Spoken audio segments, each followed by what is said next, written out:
नमस्कार, मैं हूं साहिल जोशी। दंगल में आपका स्वागत है। आज का दंगल देश के लाखों लाख बच्चों और करोड़ों परिवार वालों की सबसे बड़ी फिक्र पर है। फिक्र क्या है ये तो आपको पता चल ही गया, क्योंकि फिक्र ये है कि हमारे देश में लोग इस तरीके का इंतजार कर रहे हैं कि लीक प्रूफ और बिना गड़बड़ी की परीक्षा कब और कैसे हो पाएगी। पहले नीट पेपर लीक और उसके बाद सीबीआई की 12वीं के बच्चों की कॉपी चेकिंग में हुई गड़बड़ी, दोनों परीक्षाएं मिलाकर करीब 40 लाख विद्यार्थी बनते हैं। तो इन दिनों अव्यवस्था, नाकामी, अविश्वास और अनिश्चितता के शिकार हो चुके हैं। इनमें से नीट वाले मसले पर आज सुप्रीम कोर्ट में सुनवाई हुई। परीक्षा कराने वाली संस्था एनटीए पर सवाल था, लेकिन सरकार की ओर से सॉलिसिटर जनरल खुद मौजूद है। अदालत ने पेपर लीक रोकने के लिए बनाई गई एक्सपर्ट कमेटी के चेयरमैन और इसरो के पूर्व अध्यक्ष डॉक्टर राधाकृष्णन से भी सवाल पूछे।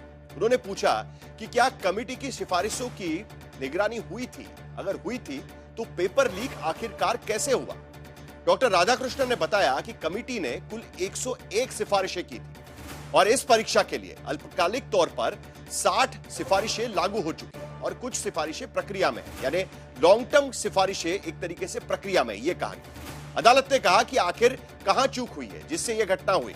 डॉक्टर राधाकृष्णन ने बताया कि समस्या प्रश्न पत्र तैयार करने में थी, पर्याप्त डोमेन एक्सपर्ट भी नहीं थे। अदालत ने कहा कि जब तक जवाबदेही तय नहीं होगी यह समस्या इसी तरीके से बनी रहेगी। पता ही नहीं चलेगा कि आखिरकार जिम्मेदार कौन है। सरकार की तरफ से कहा गया कि अब लीक प्रूफ परीक्षा कराई जा रही है और खुद प्रधानमंत्री इसकी निगरानी कर रहे हैं। अदालत ने सरकार से पूछा है कि सुरक्षा प्रोटोकॉल में इतनी बड़ी आंतरिक चूक कैसे हुई है? इतनी बड़ी परीक्षा एडहॉक नियमों के आधार पर कैसे हो रही है? साफ सुथरी सुरक्षित परीक्षा कराने के लिए ठोस प्रशासनिक ढांचा क्या तैयार किया गया है? और आगे से हर साल इस परीक्षा का आयोजन और रिजल्ट कैसे निकलेगा? एक्सपर्ट्स और विशेष कर्मियों की तैनाती कैसे की जाएगी? शिक्षा तकनीक एक्सपर्ट्स के साथ मिलकर इंस्टीट्यूशनल मेमोरी कैसे बनाई जा रही है? केंद्र सरकार को जुलाई के दूसरे हफ्ते तक अदालत को इन सवालों के पूरी तरीके से जवाब देने हैं। लेकिन उधर सियासत के मोर्चे पर पेपर लीक को लेकर सड़क से सोशल मीडिया तक आंदोलन शुरू हो चुके हैं। इसकी जमीनी हकीकत यह है कि संसदीय समिति के सामने, क्योंकि आज संसदीय समिति की बैठक थी जो शिक्षा को लेकर संसदीय समिति है, सीबीआई के डायरेक्टर उनके सामने आए, स्पेशल डायरेक्टर उनके सामने आए, ज्वाइंट डायरेक्टर इस कमेटी के सामने आए, एनटीए के डायरेक्टर भी उनके सामने आए। लेकिन जो समिति, सांसदों की समिति बनती है, उनमें 11 में से केवल 4 से 5 सदस्य ही वहां पर मौजूद थे, जिससे समिति के चेयरमैन एम थंबीदुराई के साथ साथ तहर सिंह सिरोया, नीरज टांगी और वीरेंद्र कुमार वैश्य उसमें शामिल थे और बाकी सांसद कहां थे वो नहीं पता। यह बैठक करीब 1.5 घंटे चली है, जिसमें एनटीए के डायरेक्टर ने यकीन दिलाया कि आगे सभी परीक्षाएं सुरक्षित तरीके से की जाएगी। सीबीआई ने बताया कि 13 आरोपी पकड़े जा चुके हैं। समिति ने कहा कि सीबीआई के साथ मिलकर काम क्यों नहीं कर सकते। तो संसद से लेकर अदालत तक पेपर लीक को लेकर या परीक्षाओं में गड़बड़ी को लेकर जो चल रही हलचलें हैं, उसके बीच आज हम इस सवाल पर चर्चा करेंगे कि बच्चों के भविष्य के साथ हो रही जो खिलवाड़ है उसके लिए आखिरकार जिम्मेदार कौन है, रिस्पॉन्सिबिलिटी कैसे फिक्स की जाए और इसे कौन रोक पाए।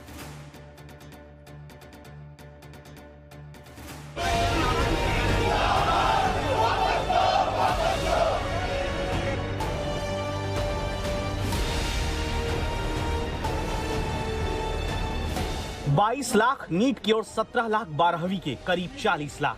ये सवाल है उन 40 लाख बच्चों के भविष्य का। ये सवाल है दुनिया की 5वीं सबसे बड़ी इकॉनमी पर। यह सवाल है 3 बार से विशाल जनादेश के साथ सत्ता पर काबिज होती हुकूमत पर। यह सवाल है इंतजामिया पर और यह सवाल उस सिस्टम पर जिसमें 150 करोड़ का हिंदुस्तान महफूज तौर पर एक इम्तिहान नहीं करा पाता। इसके लिए हमारे मन में दुख है, खेद है और हम बच्चों के प्रति दायित्व बांधे, बच्चों को हम उत्तरदायी भी है। हमारे पास उसके लिए क्षमा याचना के अलावा कोई विकल्प भी नहीं। और तब इस पर सियासत कुलाचे भरती है। पेपर लीक पर पॉलिटिकल मोर्चे निकलते हैं, जगह जगह प्रदर्शन होते हैं, ट्वीटबाजी होती है, आरोप लगते हैं और जिम्मेदार हुकूमत से इस्तीफे की मांग की जाती है। हमारी दायित्व बनता है, मैं उस दायित्व से हम लोग मुंह छुपा नहीं सकते हैं। दायित्व हम लिए हैं, इसीलिए त्वरित हमको व्यक्तिगत निंदा, अपमान, आलोचना ये कोई आपत्ति नहीं है। और उस आलोचना से हमको रास्ता मिलता है सुधार करने के लिए। हमारी दायित्व है एक सुधार की रास्ता स्थापित करना। दावा है कि सुधार का रास्ता स्थापित करने के लिए सरकार तमाम कदम उठा रही है। खासकर नीट पेपर लीक मामले में 2 स्तर पर कार्रवाई हो रही है। एक लीक मामले पर, दूसरे सुधार के स्तर पर। लीक मामले पर सीबीआई जांच कर रही है। सुधार के लिए पूरी सरकार एकजुट होकर स्वच्छ परीक्षा कराने की कोशिश कर रही है। लीक मामले में 13 आरोपी गिरफ्तार किए जा चुके हैं। सुधार के लिए अगली बार से नीट को कंप्यूटर बेस्ड टेस्ट में बदला जा सकता है। जांच में सिस्टम के अंदर से बाहर तक हर दोषी को सजा दिलाने की फास्ट ट्रैक तैयारी है। तो सुधार के लिए नीट के विकेंद्रीकरण के आइडिया पर भी विचार हो रहा है। नीट हमारी एक चुनौती, इसलिए हमने इस बार शुरू से कहा था नीट को हम आने वाले सालों में कंप्यूटर बेस्ड टेस्ट में कन्वर्ट करेंगे। ये पेन एंड पेपर ही एक नई चुनौती बन जाता है। इसके अलावा और भी एक मत चल रहा है कि भाई नीट को विकेंद्रीकरण किया जा सकता। सरकार मानती है कि नीट में पेपर लीक रोकना एक चुनौती है और इस चुनौती से मौजूदा सिस्टम शायद निपट नहीं पा रहा। इसीलिए खबर है कि 21 जून को 5400 परीक्षा केंद्रों पर होने वाली री-नीट परीक्षा में प्रश्न पत्रों को लाने ले जाने में वायुसेना की मदद ली जा सकती है। हालांकि सुप्रीम कोर्ट में दाखिल हलफनामे में नेशनल टेस्टिंग एजेंसी ने ऐसा जिक्र नहीं किया। वहां एनटीए ने कहा है कि राधाकृष्णन कमेटी की सिफारिशों के मुताबिक ही नीट की परीक्षा कराई गई थी। एनटीए प्रमुख परीक्षाएं कंप्यूटर से कराता है, लेकिन हेल्थ मिनिस्ट्री के निर्देश पर पेन पेपर से परीक्षा होती है। हालांकि प्रश्न पत्रों को पूरी निगरानी में केंद्र तक भेजा जा रहा है। परीक्षा केंद्रों की निगरानी एआई वाले सीसीटीवी से की जा रही है। परीक्षार्थियों की भी बायोमेट्रिक पुष्टि की जाती है। लेकिन इन तमाम इंतजामों के बावजूद नीट के पेपर सेटिंग के स्तर से ही लीक हो गए, जिसकी जानकारी 7 मई को मिलने के फौरन बाद जांच की गई और 12 मई को परीक्षा रद्द करके 21 जून को दोबारा कराने की तैयारी कर ली गई। इसके लिए केंद्र में रक्षा मंत्रालय तक के साथ मीटिंग हुई। इसके अलावा राज्यों में मुख्य सचिवों, डीजीपी से लेकर जिला मजिस्ट्रेट्स और कलेक्टर और डाक विभाग के साथ भी व्यापक समन्वय स्थापित किया गया। एनटीए ने अदालत में बताया कि आगे से लीक प्रूफ परीक्षाएं सुनिश्चित करने के लिए पेपर सेट करने वालों में से मॉडरेटर, जांचकर्ताओं, अनुवादकों, प्रूफ रीडर के लिए रैंडम रोटेशन नीति लागू की जा रही है। अनुवाद जैसे काम के लिए 85% काम में एआई का इस्तेमाल हो रहा है। लीक प्रूफ परीक्षा कराने के लिए आगे 1000 सरकारी सुरक्षित परीक्षा केंद्र बनाए जा रहे हैं। क्लाउड आधारित बुनियादी ढांचे में आर्टिफिशियल इंटेलिजेंस और मशीन लर्निंग से लेकर ब्लॉकचेन का उपयोग किया जा रहा है। उन्नत साइबर सिक्योरिटी और नेक्स्ट जेन फायरवॉल लगाए जा रहे हैं। लेकिन अफसोसनाक स्थिति है कि तमाम आधुनिक तकनीकों का इस्तेमाल करके भी बच्चों के साथ इंसाफ नहीं हो पा रहा, जैसा कि सीबीएसई की 12वीं की परीक्षा देने वाले 17 लाख बच्चों के साथ हुआ। चरणबद्ध तरीके से ऑन स्क्रीन मार्किंग यानी ओएसएम सिस्टम लागू करने की सिफारिशों को नजरअंदाज करते हुए सीबीएसई ने इस बार नई तकनीक से सारी कॉपियां जांच दी और नतीजा ये था कि जो टीचर कॉपी जांच रहे थे उन्हें कॉपियों के पन्ने धुंधले दिख रहे थे। कॉपियों की सप्लीमेंट्री शीट्स यानी पूरक पन्ने गायब थे। कई बच्चों की कॉपियों में आंसर लिखे पन्ने भी कोरे दिख रहे थे। नतीजा हुआ कि सही उत्तरों पर 0 अंक दे दिया गया, तो कई कॉपी में लिखे गए उत्तर भी बिना जांचे रह गए। कई उत्तर पर अंक देने के बावजूद उसे मशीन से जोड़ा ही नहीं। कॉपियों के टेढ़े मेढ़े स्कैन से 1 नंबर वाले सवालों के अंक गिने नहीं जा सके। दूसरे के रोल नंबर पर किसी और के रोल नंबर की कॉपी चेक हो गई। कॉपी जांचने वाले टीचर अलग अलग शिकायत कर रहे हैं, उन्हें पुख्ता ट्रेनिंग तक नहीं मिल पाई। गड़बड़ी इतनी ही नहीं थी, नतीजों के बाद जब सीबीएसई ने सुधार खिड़की खोली तो पोर्टल क्रैश हो गया। एक विषय के 700 रुपए और एक सवाल के 100 रुपए की फीस जमा करके विद्यार्थी दोबारा कॉपी जांच कराने के आवेदन करने लगे तो पेमेंट गेटवे अटक गया। बच्चों के पैसे कट गए, आवेदन नहीं हुआ। ये जो विषय है उसमें से आगे चल के ग्लिच भी हुई, पेमेंट गेटवे में भी चैलेंज आया। ये सारे उसमें कोरिलेट करके हमने एक हाई लेवल इंक्वायरी कमेटी बिठाया है। उसको हम तहकीकात कर रहे हैं, उसको हम तह तक जाएंगे, उसकी जिम्मेवार लोगों को हम बात करेंगे। तमाम परेशानियों के बाद शिक्षा मंत्रालय सक्रिय हुआ तो व्यवस्था बदली और फिर स्कैन कॉपी के लिए 100 रुपए प्रति विषय, अंकों के सत्यापन के लिए 100 रुपए प्रति आंसर शीट, प्रति सवाल 25 रुपए की फीस लागू की गई, जो आज रात 12 बजे से पहले तक के लिए लागू है। लेकिन इस पूरे गड़बड़ झाले में 12वीं के जो बच्चे परेशान हो रहे हैं, उनके लिए सरकार के पास माफी के अलावा कोई और शब्द नहीं है। आज तक ब्यूरो। इतना नहीं है कि ये एग्जाम जो अभी होगी या रिवैल्यूएशन होगा उसको ठीक तरीके से किया जाएगा या नहीं किया जाएगा, लेकिन लाखों छात्र और उनके अभिभावकों का ये एग्जामिनेशन सिस्टम पर जो भरोसा उठ रहा है उसको लेकर सरकार क्या करेगी, ये सबसे बड़ा सवाल आज की स्थिति में। 2024 में भी पेपर लीक हुआ था, तब सरकार की तरफ से सुप्रीम कोर्ट में कहा कि ये पार्शियल पेपर लीक है, लेकिन जब 2 साल के बाद पूरे का पूरा पेपर लीक हो जाता है, उसके बाद तो ये सारे सवाल उठना लाजमी है। चर्चा करेंगे हम कि कैसे सिस्टम में सुधार होगा। हमारे साथ तमाम मेहमान जुड़ रहे हैं। के शर्मा भारतीय जनता पार्टी के प्रवक्ता इस चर्चा में शामिल हो रहे हैं। पूजा त्रिपाठी कांग्रेस के तरफ से विपक्ष की भूमिका इस पूरी चर्चा में रखेंगी। प्रोफेसर विशाल मिश्रा एनालिस्ट है, वो इस चर्चा में शामिल हो रहे हैं। जितिन चावला करियर काउंसलर है। एक बड़ा सवाल यह भी उठता है कि जो छात्र है उनकी मानसिक स्थिति पर कितना बड़ा असर इस तरीके की धांधलियों की वजह से, गड़बड़ झाला की वजह से हो सकता है। ये सवाल हम जितिन जी आपसे पूछेंगे।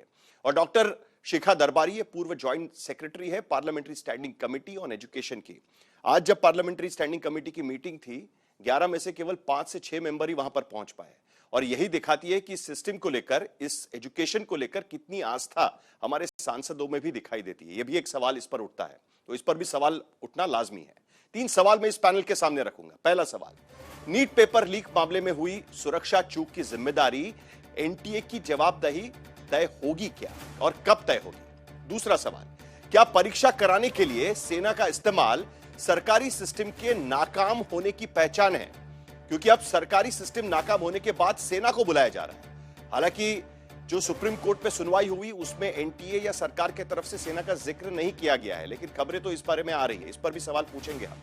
तीसरा सवाल, क्या सीबीएसई 12वीं की परीक्षा में कॉपियों की ऑन स्क्रीन मार्किंग यानी ओएसएम कराने का फैसला हड़बड़ी में लिया गया था? कैसे हड़बड़ी में लिया गया था वो भी मैं आपको दिखाऊंगा, लेकिन क्या हड़बड़ी में लिया गया था? के शर्मा जी, आप ही से शुरुआत मैं करना चाहूंगा। क्यों छात्र इस पूरे सिस्टम पर भरोसा रखें? एग्जामिनेशन की सिस्टम पर, रिवैल्यूएशन की सिस्टम पर, फिर वो नीट हो, सीबीएसई हो या कोई भी ऐसी परीक्षा जो सेंट्रली ली जाती है, आज की स्थिति में क्यों भरोसा रखें? देखिए साहिल जी, आज जिस बहुत ही महत्वपूर्ण संवेदनशील विषय को आज आपने चर्चा में रखा है, और मैं समझता हूं कि पेपर लीक एक संगठित अपराध है और ये पूरे देश के सामने एक बड़ी चुनौती है।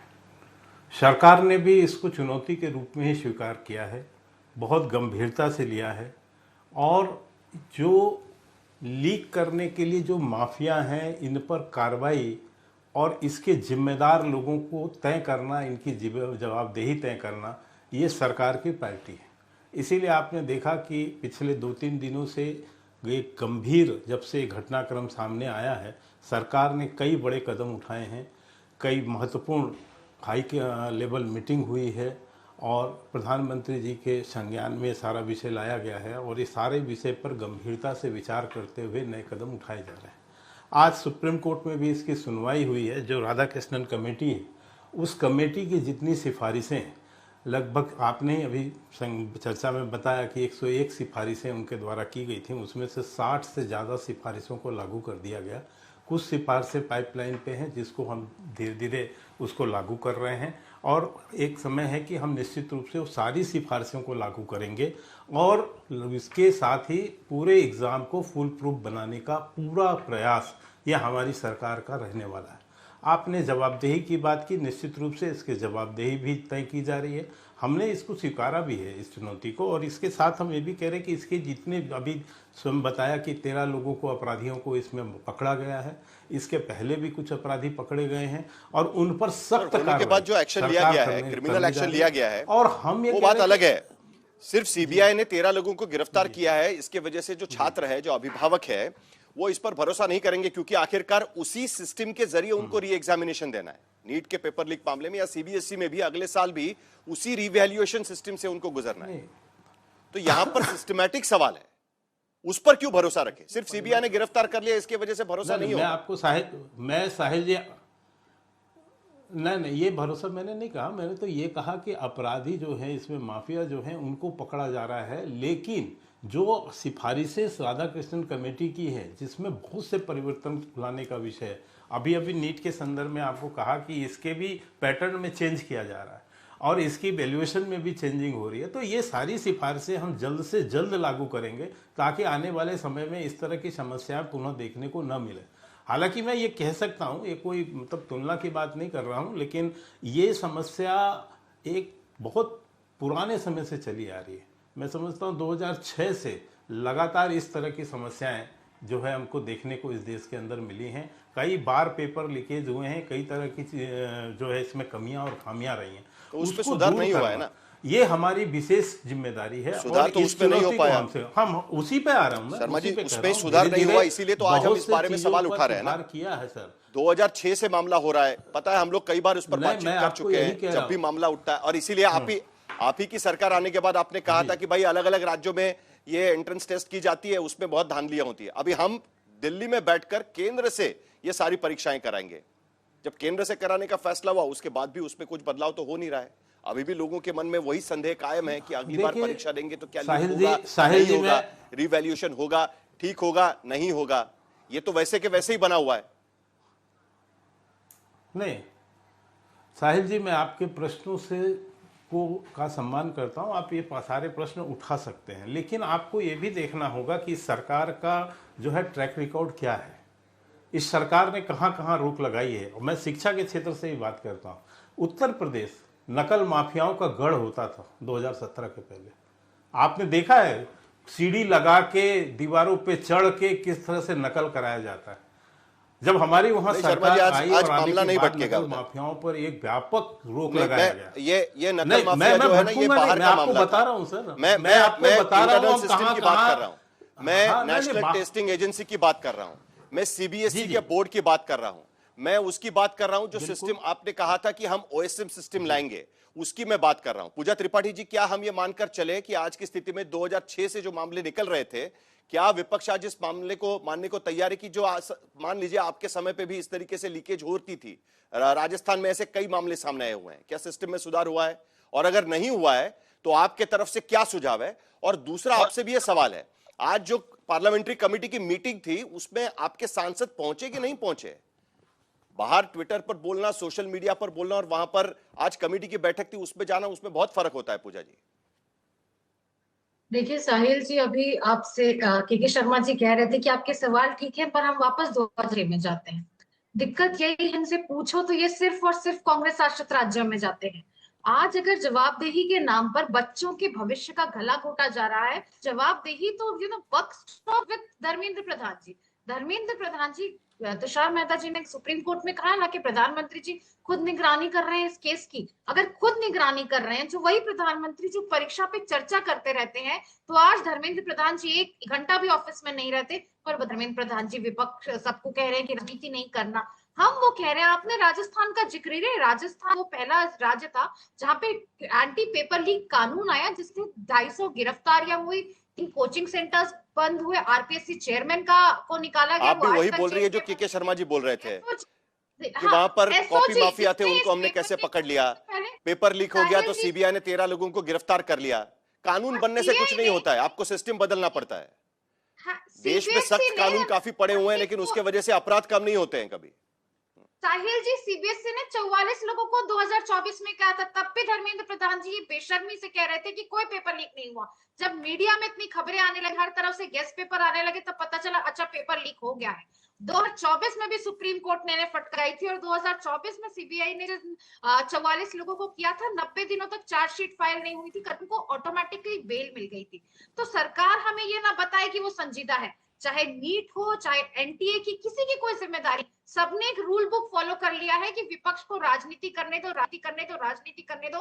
पर अगर कोई बच्चा सवाल उठाए तो आप उसको पाकिस्तानी कह देते हैं। एनटीए की बेशर्मी है कि कुछ दिन पहले पार्लियामेंट्री कमेटी के सामने जो उनकी प्रेजेंटेशन, उसमें उन्होंने कहा 2-4 प्रश्न लीक हुए, ज्यादा नहीं हुए।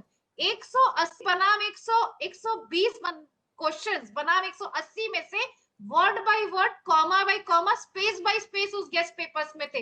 बायोलॉजी के 80 क्वेश्चन थे, केमिस्ट्री के 45, पर एनटीए कह रहा है कि पेपर लीक नहीं हुए। ये कौन सी दुनिया में जी रहे हैं और कौन सा भविष्य बना रहे हैं, और ये किस प्रकार की जवाबदेही से भाग रहे हैं? आज सीधा सा सवाल विपक्ष क्या के शर्मा जी, कोई जवाबदेही फिक्स की जाएगी? जो लीकेज हुई है उसको लेकर गिरफ्तारियां सीबीआई कर रही है, जो आज अदालत में बता दिया गया सरकार की तरफ से। उसके साथ साथ यह भी बता दिया गया कि हम सीबीएसई के रिवैल्यूएशन को लेकर क्या करने की कोशिश कर रहे हैं, वो भी बताने की कोशिश हुई है, लेकिन कोई जवाबदेही फिक्स की जाएगी? अदालत भी यही पूछ रहा है कि जवाबदेही किसकी है आखिरकार। सिस्टमैटिक बिल्कुल। फेल्योर की जवाबदेही किसकी है? क्या कोई जवाबदेही फिक्स की बिल्कुल जाएगी? जवाबदेही ये ऐसे सा- लोगों को गिरफ्तार करके थोड़ी ना जवाबदेही फिक्स होगी। बिल्कुल अभी साहिल भी जी, एनटीए के जो चेयरमैन है, ऑनररी मैं चेयरमैन, आपको वो वही बता- बने हुए हैं जो 2024 में थे। तो उन प्रमोशन पर हो कोई रहा है। एक्शन नहीं है।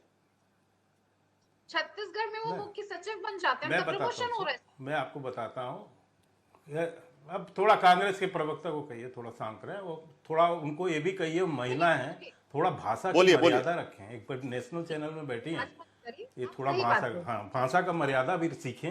राहुल गांधी ना आज बोलें। आज आज बस आज मेरी मेरी बात मेरी है। सबसे विनती है कि देखिए, कि जरा जवाबदेही जरा भी फिक्स छात्रों हो गई। के भविष्य से रिलेटेड मामला है, जरा मामला भटकने मत दीजिएगा।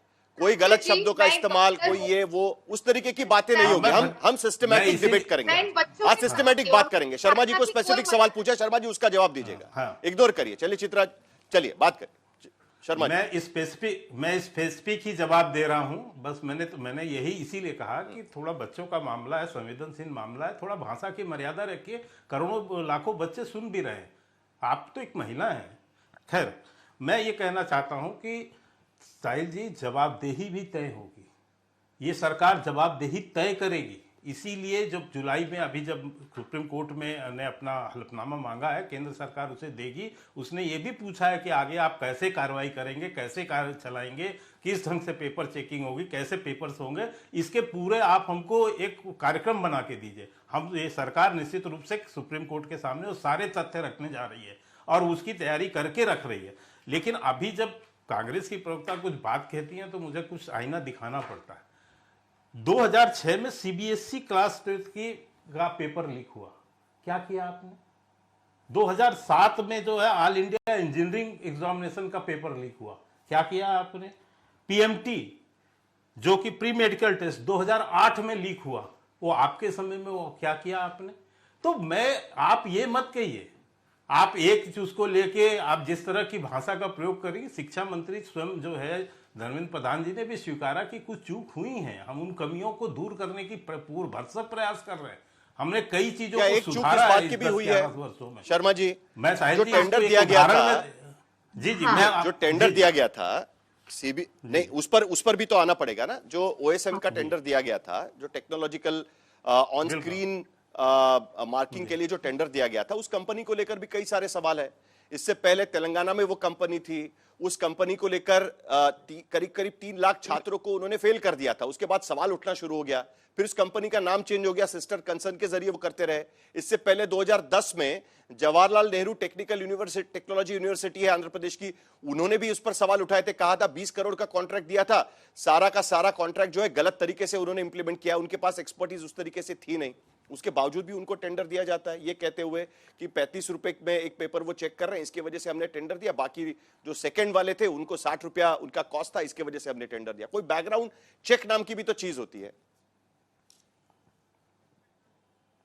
नहीं, साहिल जी, आपने जो प्रश्न अभी उठाए हैं, यानी आपने निश्चित रूप से कोई जानकारी लेके ये सारी बातें कही होंगी। ये सरकार के संज्ञान में भी आएगा और सरकार इस पर विचार भी करेगी कि ये कैसे हुआ है, क्यों किया गया है, किसके द्वारा किया गया है, किसने टेंडर अप्रूव किया है।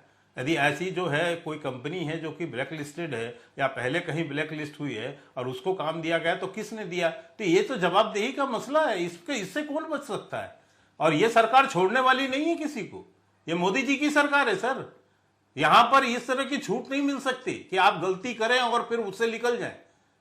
हमने तो जब 1.5 करोड़ हम इनके फर्जी सिलेंडर हम पकड़ सकते हैं कांग्रेस के समय के, और यदि हम मनरेगा को डिजिटलकरण करके हम करोड़ों रुपए का भ्रष्टाचार रोक सकते हैं, तो ये भी हम रोक लेंगे। पूजा त्रिपाठी, इसी के लिए हम विश्वास के साथ कहना चाहते हैं। और मैं आपके ये चैनल बड़ी के इंटरेस्टिंग माध्यम से बात है। जनता को ये जवाब जो देना कंपनी मैं बताना भी चाहता हूं जो कि कंपनी हम जो है 2010 इस में, पर देखिए भी ये डिटेल्स जब बड़ी डेटा इंटरेस्टिंग है। से जवाहरलाल जाकर नेहरू के टेक्नोलॉजिकल और सारे यूनिवर्सिटी जिम्मेदार लोगों 20 को करोड़ इसकी रुपए जिम्मेदारी एफआईआर लेनी दर्ज हुआ इस कंपनी के खिलाफ। उसके बाद 2019 में बीआरएस की गवर्नमेंट थी, उन्होंने उनका कॉन्ट्रैक्ट कैंसिल कर दिया।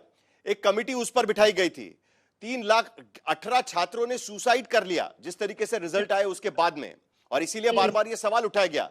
सीबीएसई की जो गवर्निंग बॉडी है, उनकी मीटिंग में सीबीएसई की गवर्निंग बॉडी में कहा गया कि इतने जल्दबाजी में इंप्लीमेंटेशन मत करिएगा ओएसएम का, जरा जो प्रोडक्ट है उसको जरा देख लीजिएगा, अलग अलग रीजन्स में जाकर पायलट प्रोजेक्ट लगा के रखिएगा।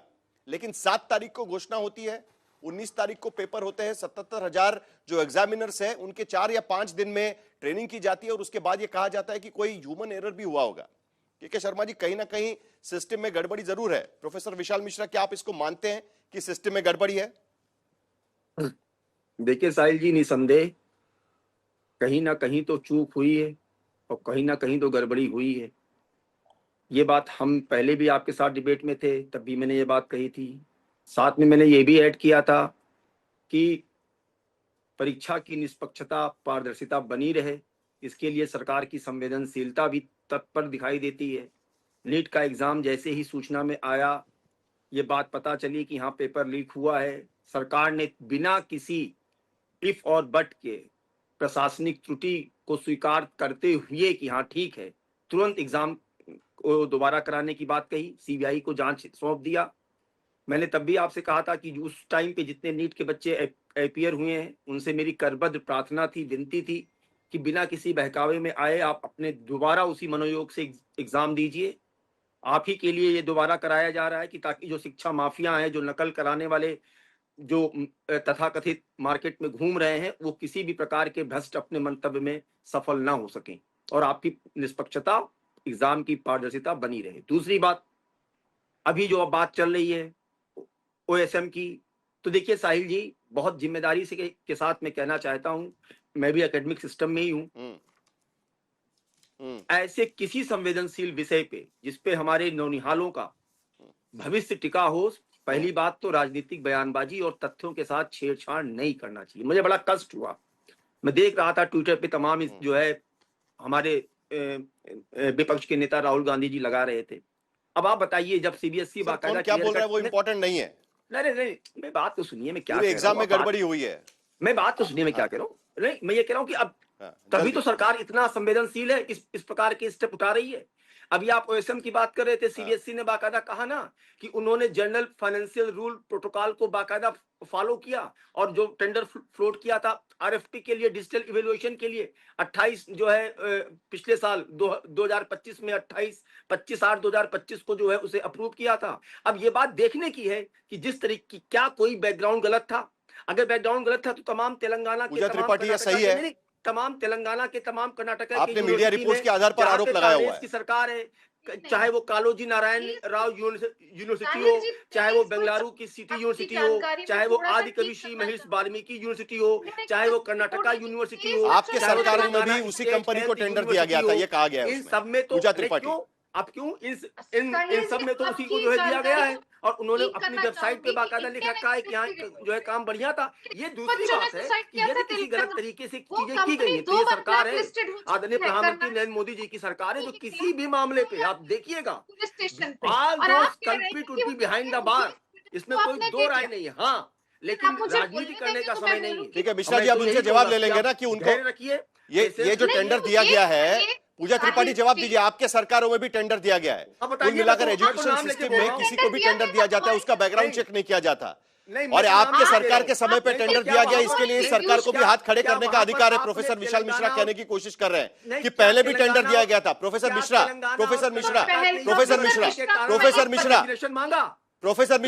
नाम बताइए। ठीक है प्रोफेसर मिश्रा, नहीं, एक मिनट प्रोफेसर मिश्रा बताइए ना जरा, एक मिनट उनको शांत करिएगा प्लीज, इस तरीके से नहीं होगा। मैं स्पेसिफिक पूछने की कोशिश कर रहा हूं। देखिए, आपके सरकार के समय पे भी उनका टेंडर जारी रहा, कर्नाटक में, तेलंगाना में या आंध्र प्रदेश में। इसी के वजह से ये लोग भी कह रहे हैं कि भाई उन्होंने दिया तो हमने दिया, तो क्या गलत किया, यही कहने की कोशिश कर रहे हैं ना प्रोफेसर मिश्रा आप? तेलंगाना में उस कंपनी का जिसने बाद में अपना नाम कोएम्प्ट कर लिया, तो सिर्फ 23 बच्चों ने सुसाइड इन्होंने गलत तरीके से मिस्टर मिश्रा ने कह दिया तो मैं बोल लूं, कमियां आई होंगी, सरकार उसको रेक्टिफाई कर रही है, ये बात कही है, लेकिन ये ब्लेम ठीक है प्रोफेसर मिश्रा आप जवाब लीजिए, जानबूझ के गलत। पूजा त्रिपाठी जवाब दीजिए, पूजा त्रिपाठी जवाब दीजिए। 18.5 लाख बच्चों का भविष्य सिर्फ इस बात पे तय हो गया कि वो लोएस्ट फाइनेंशियल बिडर है। तेलंगाना में ब्लैक लिस्टेड, कर्नाटका में उसका सर्वमपल्ली पुलिस स्टेशन में उसके खिलाफ एफआईआर है, ओडिशा में ब्लैक लिस्टेड, पीयूटी यूनिवर्सिटी है वहां पे ब्लैक लिस्टेड। आपने कोई बैकग्राउंड चेक नहीं किया, आपने 5 स्कूलों में 3 दिन की ट्रेनिंग कराई, अरे आप विपक्ष तो छोड़िए, धर्मेंद्र प्रधान जी कहते हैं ना कि हम उस पार्लियामेंट्री कमेटी को क्या सीरियसली लेना जिसमें विपक्ष के मेंबर्स हैं। विपक्ष को छोड़िए, आपके खुद के गवर्निंग बॉडी के मेंबर्स ने आपत्ति जताई थी, जिसको दरकिनार करके आपने लोएस्ट फाइनेंशियल बिडर को दे दिया। और वही जब बच्चे, आज हर चौथा बच्चा सीबीएसई से जवाब मांग रहा है, मेरी आंसर शीट नहीं है, हमें कम नंबर मिले हैं, तो आप उन्हें पाकिस्तानी कह देते हैं। ठीक है, डॉक्टर शिखा दरबारी कुछ ऐड करना चाह रही है इस पे? संवेदनशील डॉक्टर दरबारी, एक सवाल मेरा बनता है इस पे, मैं क्योंकि आप इस पे कुछ ऐड करना चाह रही है, उसी में मैं भी ऐड करना चाहूंगा। सुप्रीम कोर्ट ने आज पूछा है कि हड़बड़ी क्या थी इस पूरे अगर आप मामले को देखिए कि नीट की परीक्षा 2024 में हुई थी और उस वक्त भी आपने किसी को भी सजा ही नहीं मिली आज तक। और इसी तरह से सीबीएसई में अब अगर आप कहते हैं कि भी L1 को दे दिया, पर L1 को जब आप देते हैं तो आपको बैकग्राउंड बिल्कुल चेक करना पड़ता है। तो अगर कोई ब्लैक लिस्टेड है तो फिर सिर्फ L1 के बेसिस पे आप उसको जो है वो टेंडर नहीं दे सकते थे। और सीबीएसई में क्या हुआ है कि लास्ट मोमेंट पे जब ये सारा डिसाइड किया तो टीचर्स को ट्रेनिंग भी प्रॉपर्ली नहीं दी गई कि किस तरह से। तो ये मैं कहूंगी कि पूरे सिस्टम का एक तरह से फेलियर हो रहा है, नीट में भी और सीबीएसई में भी।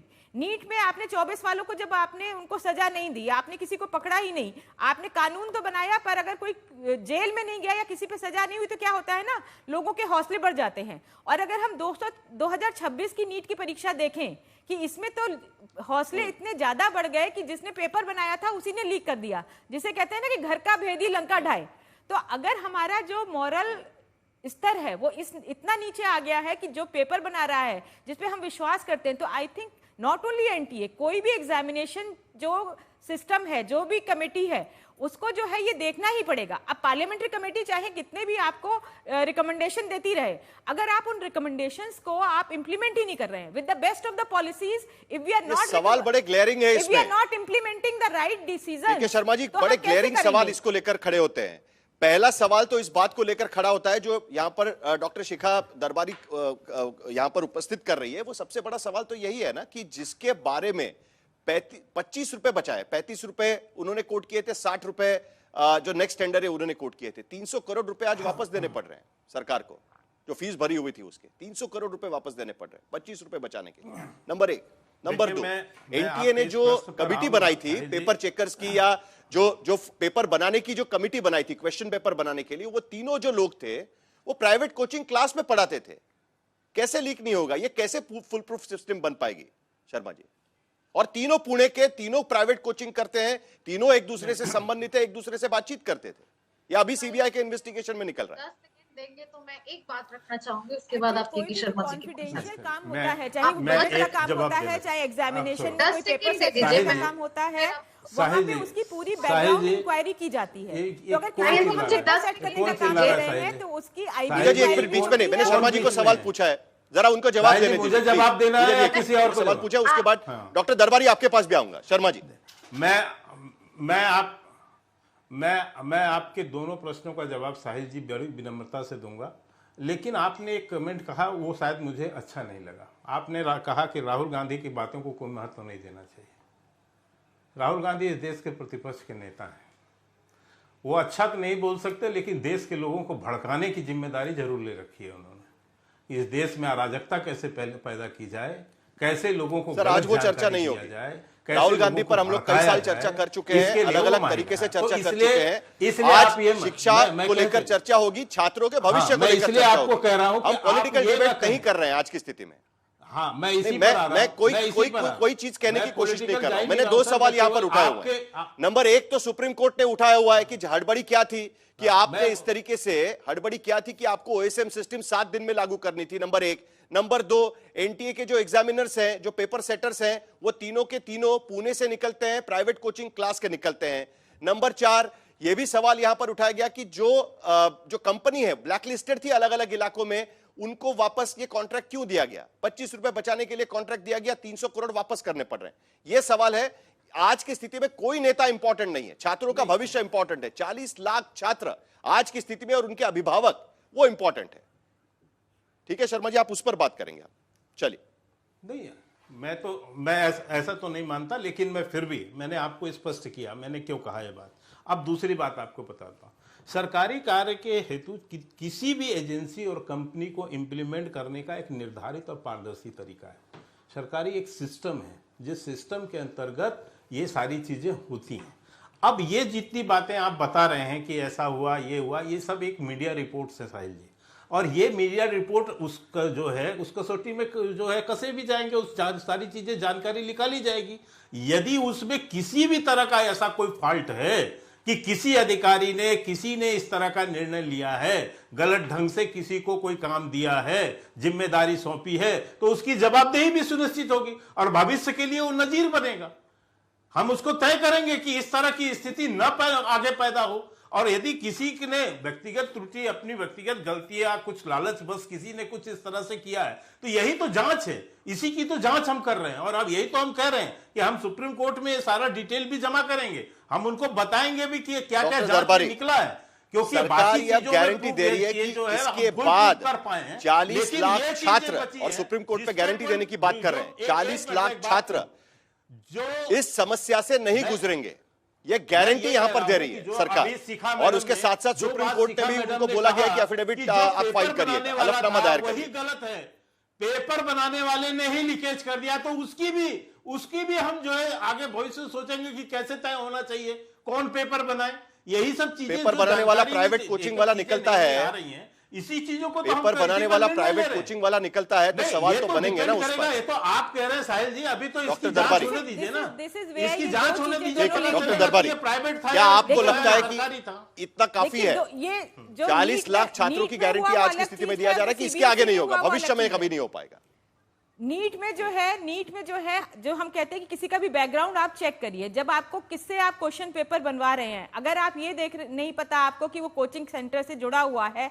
आज की डेट में हम सबको पता है कि नीट ने जब से ये एग्जाम करना शुरू कराया है, एक पूरा माफिया बन गया है, और उस माफिया में कोचिंग वाले भी और सारे आपके पेरेंट्स भी, जो अपने जो लोग 1-1 करोड़ देके अपने बच्चों को डॉक्टर बनाना चाहते थे, वो लोग आज भी जो है किसी भी अमाउंट को जो है वो खर्च करने के लिए तैयार हैं। तो इस माफिया को आपको खत्म करने के लिए नीट एनटीए को क्या चाहिए, उसको अपना पूरा सिस्टम जो है उसको फुल प्रूफ बनाना है। आपने वैसे तो पूरा सिस्टम फुल प्रूफ बना लिया, पर आपने जिन लोगों को इन्वॉल्व किया वही लोग कोचिंग के थे। हमेशा होता है कि आप बैकग्राउंड चेक करते हैं, उनका एक वेरिफिकेशन होता है कि उनका कोई वेस्टेड इंटरेस्ट नहीं है उसमें। की जरूरत है, तो जब वेस्टेड इंटरेस्ट नहीं होगा तभी वो एक इंटेग्रिटी से और एक अकाउंटेबिलिटी से काम कर पाएगा। करने चाहिए, टेक्नोलॉजी का इस्तेमाल किया जाएगा ये कहा गया, लेकिन टेक्नोलॉजी का इस्तेमाल करते समय जिस तरीके के गूफअप्स हुए हैं, जिस तरीके की समस्या हुई है, वो भी सबके सामने आ चुकी है। क्या इंटरनेशनल स्टैंडर्ड से जो लागू करने चाहिए इतनी बड़ी पैमाने पर जब परीक्षा दी जा रही है? शायद जी मैं ये एक बात कहना चाहता हूँ। देखिए, अभी India supplies the best engineers to the entire world. हमारा आईटी बहुत मशहूर है, लेकिन ये बात 2024 में भी आई थिंक मैं 8-9 चैनल्स पे गया था जब नीट का लीक हुआ था, इसी बात को डिस्कस करने के क्या कैसे। तो 3 मुद्दे समझ में आते हैं। एक, हम लोग खुद क्यों नहीं हमने पेपर एंड पेन को कंप्यूटर बेस्ड टेस्टिंग में शिफ्ट किया। ये बात तब भी हुई थी कि हम शिफ्ट करेंगे, इसको चेंज करा जाएगा, लेकिन कुछ नहीं हुआ।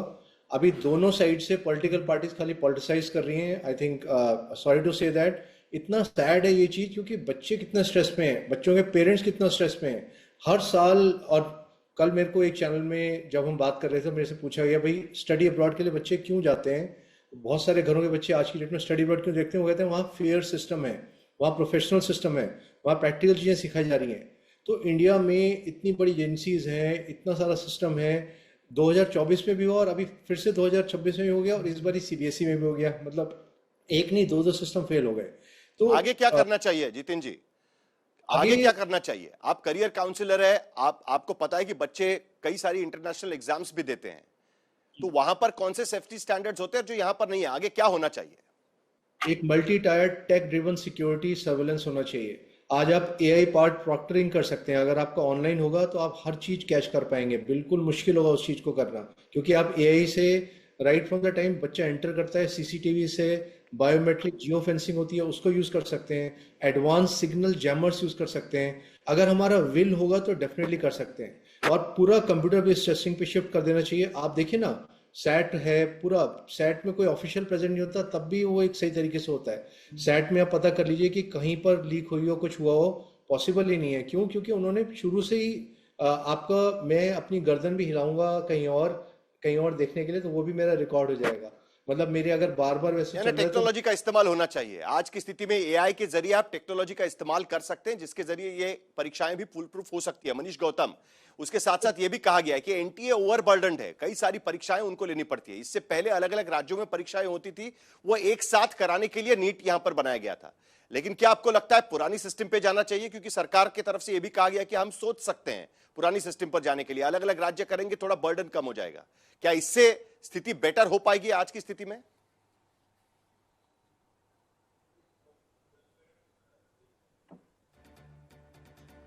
मनीष गौतम जी, साहिल जी, मैं आपको सबसे पहले तो धन्यवाद देना चाहता हूं कि कम से कम आपने आज इस डिबेट में इस मुद्दे के राजनीतिकरण को रोकने का बहुत भरसक प्रयास किया। एक शिक्षाविद के रूप में मुझे काफी दुख होता है जब पेपर लीक जैसे मुद्दे का मैं राजनीतिकरण देख रहा हूं। आपको पहले इस बात को समझना होगा कि नीट परीक्षा जो पेपर लीक हुआ है, इसमें कौन से बच्चे 22 लाख थे? ये वो बच्चे हैं जिनकी उम्र 17 से 19 वर्ष के बीच में है। और अगर इस तरह का पेपर लीक होता रहेगा तो what you are going to gift to this country? Dissatisfied, angry, discontented youth, जो कि भविष्य में बहुत बड़ा क्या करना चाहिए सर? इसलिए हमें ये चाहिए, क्या करना चाहिए सर? क्योंकि एनटीए ओवरबर्डन कहा जाता है कि राज्यों में बांट दीजिए, सेंट्रलाइज मत करिए। सेंट्रलाइज करेंगे तो वो सिस्टम लाना बड़ा मुश्किल है। क्या यह भी सही है? क्या अलग अलग राज्यों में होनी चाहिए परीक्षा, अलग अलग तरीके से होनी चाहिए, डिसेंट्रलाइज्ड होना चाहिए ये पूरा सिस्टम? डिसेंट्रलाइज होना चाहिए, लेकिन डिसेंट्रलाइजेशन का मतलब सेंटर और स्टेट के बीच नहीं बंटना है जिम्मेवारी, बल्कि विभिन्न एजेंसियों के बीच बंटना है जिम्मेवारी। और सबसे ज्यादा महत्वपूर्ण क्या हो गया है, इसके आर्थिक पहलू को, इसके सामाजिक पहलू को और इसके पूरे सिस्टम को चेंज करना होगा। कॉस्मेटिक चेंजेस से नहीं होगा। 2 मिनट साहिल जी आप समय दें, मैं आपको यह बताऊंगा कि सिस्टम में क्या चेंजेस। एक लाइन में मुझे सवाल पूछना है, आपके हिसाब से जिम्मेदारी किसकी है? मनीष गौतम जी, एक लाइन में मुझे जवाब चाहिए, उसके बाद चावला जी भी बताएंगे। मैं आपको बता रहा हूं कि जब भी हमारे देश में जिम्मेदारी की बात होती है तो रॉन्ग एक्शन के लिए हम जिम्मेदार लोगों को ढूंढते हैं, इनएक्शन के लिए जिम्मेदार लोगों को ढूंढना होगा। और जिस दिन इनएक्शन के लिए जिम्मेदार लोगों को ढूंढ करके कार्रवाई होगी, तभी हम कहेंगे कि एक स्ट्रिंजेंट लॉ बना है इस देश में। पॉलिटिकल विल और ब्यूरोक्रेटिक सिस्टम दोनों की जिम्मेवारी है एंड दोनों में चेंजेस चाहिए।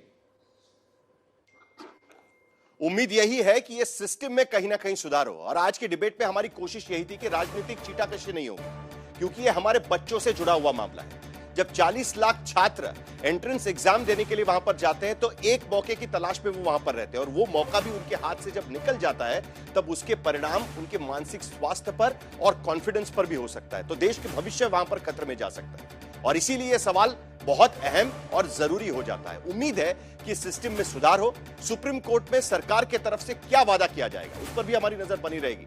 जो री एग्जामिनेशन होने वाली है उसमें क्या होता है, उस पर भी नजर बनी रहेगी। और सीबीएसई की पूरी सिस्टम को कैसे रिवैल्यू किया जाता है, उस पर भी नजर बनेगी। आज तक देश का सर्वश्रेष्ठ न्यूज चैनल